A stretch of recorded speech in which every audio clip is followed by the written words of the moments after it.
Real estate broker did what?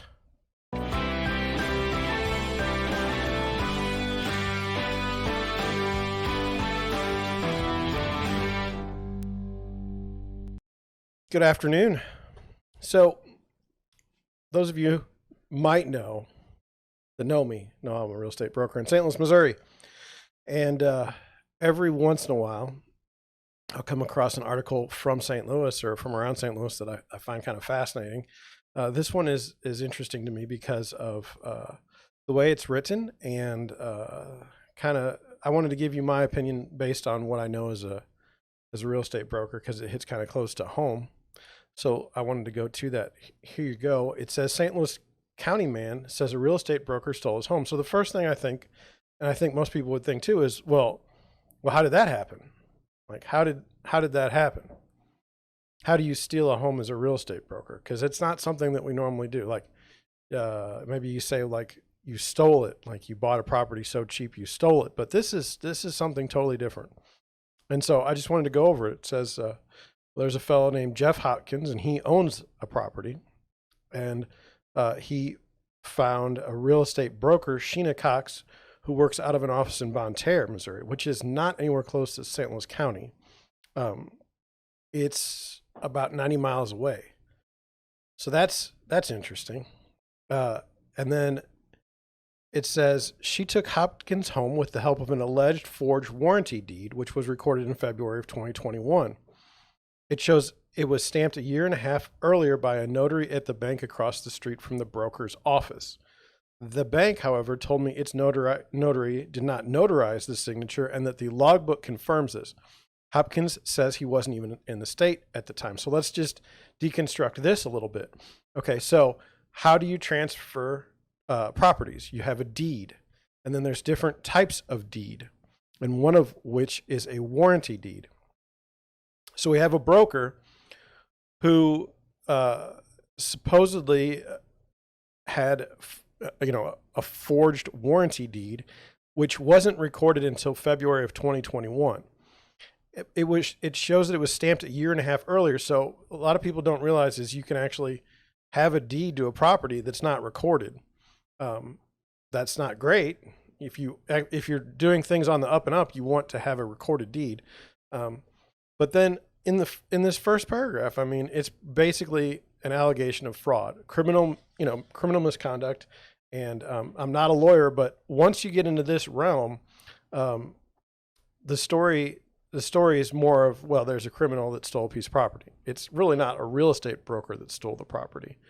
But we'll get through it. So it says the owner, Hopkins, originally purchased the property in question as a weekend property in Rockport, Illinois. So St. Louis County man has owned a house or property in Rockport, Illinois, which I'm a broker in Missouri licensed, but I am not licensed in Illinois.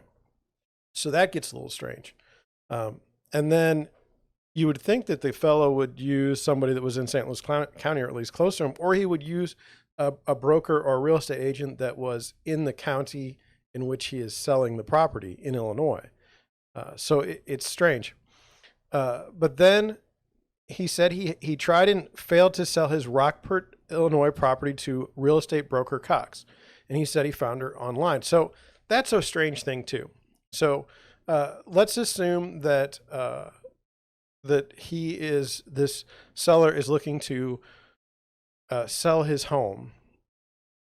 In what capacity is he trying to employ real estate broker Cox? Is it just is real estate broker Cox not acting as a real estate broker in this transaction? Is she acting as a home investor or, something like that? What was the need to find this particular real estate broker that was so far away from the location? It just says he said he found her online. Then what happens is he says check on the property at some point in time. His mother's sick in Florida, and so we get introduced to Tristan Smith, and it says Smith said she'd answered an ad by a company called Easy Own Homes, and a woman named Sheena Cox, well, that's who she contacted. Smith showed me her contract to buy the property for $35,000. She lived in the home from October to March of 2021 until she heard from Hopkins, who is the apparent owner of the property. Smith had made months of payments to a woman she said identified herself as Sheena Cox. She said she never met Cox in person. So we got some red flags here. Okay. One, there's a contract to buy the property, but was there ever a closing on the property? Number two, the price, $35,000. I didn't look up the property. I don't have any Illinois. I don't have extensive Illinois access. Is this a going rate for a property? So, and then the real issue here is she had made months of payments to a woman, she said. So this wasn't like a bank transaction. So you avoid, this wasn't a mortgage. So you're getting rid of a ton of regulation. The lady said, I ended up ultimately calling the police because I was just confused, and they came over to the house in Rockport, and he suggested that I go to the tax office, the treasurer's office, and also the recorder's office to find out whose name it was in, and it was in his name. It was in Jeff Hopkins' name. It surprised me. So this isn't really any different than, say you have a house that's vacant, okay, and you know about it, and so you put on Facebook that you're the owner of the house and you're selling it. And then when someone says, I want to buy it, then you say, oh, sure, you can buy it. I don't want to go through the bank. You can just make payments on this property month to month. You just mail them to me and everything's going to be fine. That avoids you having to look at the title. It avoids you a number of things that would probably protect you a little bit better when you're trying to own a property. Then the reporter went down, and the Pike County, Illinois sheriff, so that's going to be the sheriff that's dealing with the Illinois property, confirmed an arrest warrant for Cox filed for forgery. And then there were investigations by the Bonne Terre Police Department in St. Francis County. Then it says, a check of Missouri Real Estate Commission records found no discipline against her broker's associate license. Well, this would not be, in the article it sounds strange, but it would not be weird.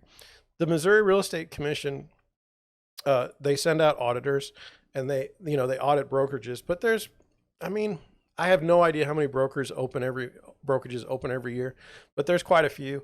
And I think there's maybe 5 or 6 auditors throughout the entire state.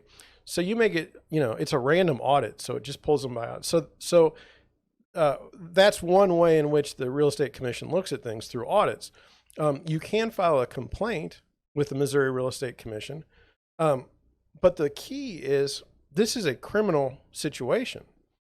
The Missouri Real Estate Commission runs parallel to a criminal investigation. So it would not be unusual for the Missouri Real Estate Commission to not have any discipline against someone, because they're not necessarily looking for criminal activity. Their job is to kind of go with compliance. They hold the licenses for everyone, basically. So then they were able to talk to the broker, and it says, are you referring to the situation where Jeff Hopkins, the owner, tried to scandal or resell one of my customers a piece of land in Rockport, Illinois that he no longer owned? So that's what she says. Now, the deed said Jeff Hopkins, okay? It was only recorded afterwards that it said, I believe, Sheena Cox. Now, I don't want to make any I think there's one. Yeah. A warranty deed to Sheena Cox. Okay, so that's up here. So she's saying that he didn't own the property, so he couldn't be selling, he couldn't be selling the property to one of her customers. Now, she uses customers because there's a distinction in real estate, at least in Missouri, between a client and a customer. If you're representing somebody as a client, it's different than if they're just a customer. There's a different level of service required. So, it's fascinating. And then another text, I don't want to be on the news, and I'm just too busy raising kids to help much. Thank you for your time. And she's charged with felony forgery and has yet to give a plea in court. So, my thing is, you're not You're not going to be able to catch every criminal doing something bad. I did have a few thoughts just on the side, and one of those is: have you ever seen one of those ads for you will list your house with us, and if it doesn't sell, we'll buy it, guaranteed. Well, what are they really doing? It's a huge conflict of interest, in my opinion. So my brokerage doesn't do it, and let me explain it to you. It kind of works with this example. Like, let's say that you're a member of the public and you're selling a property. You are, by definition, not considered an expert in real estate. Now, a real estate broker is considered an expert in real estate, and now you've called a broker to come to your house. Now, how are they acting? Are they acting as someone that's working on your behalf as a listing agent, or are they acting as someone who's going to invest or purchase the property? Because that's two different things, very different.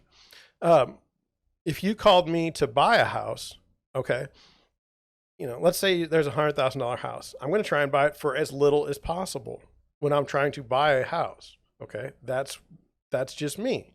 Okay, if you want me to list a house, I'm going to list it for as much as I think the house can sell for. Those are different, and that's why I get very uncomfortable with this.